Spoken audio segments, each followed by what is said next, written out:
We now go to Julie Marson. Thank you, Madam Deputy Speaker.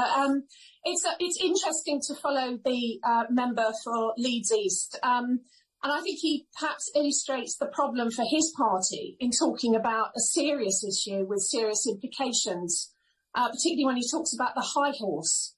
Because I, for one, find it impossible to take lectures from him or his party from members opposite who have either served or evangelised for either a Labour leader who was famously a pretty straight kind of guy, whilst exempting Bernie Ecclestone's Formula One from a tobacco advertising ban after a tidy £1 million donation, and has had, shall we say, some pretty profitable gigs since leaving office.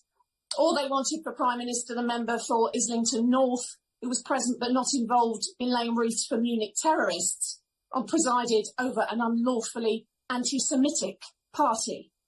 And that's without mentioning Labour's cronyism, union donations, and the fact that the Shadow Defence Secretary lobbied for Greensill. So as Ted Hastings also said, you've got a nerve, fella.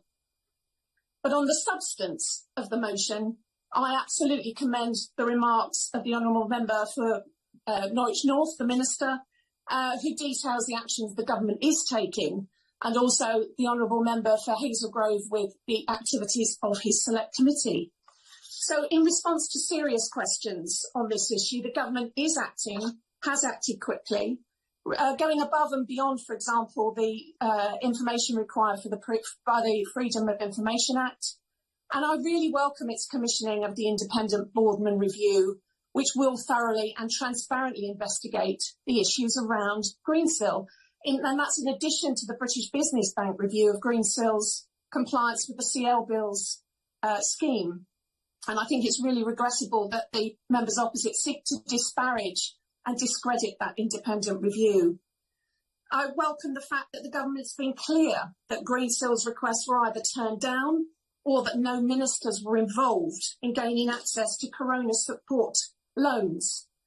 So, Madam Deputy Speaker, the government has answered. It is answering legitimate questions and legitimate concerns, and it's entirely right and proper for the government to be transparent and accountable. We all want that. It's giving a serious response to serious questions, and at the same time, it's getting on with the serious job of supporting people and businesses through a global pandemic.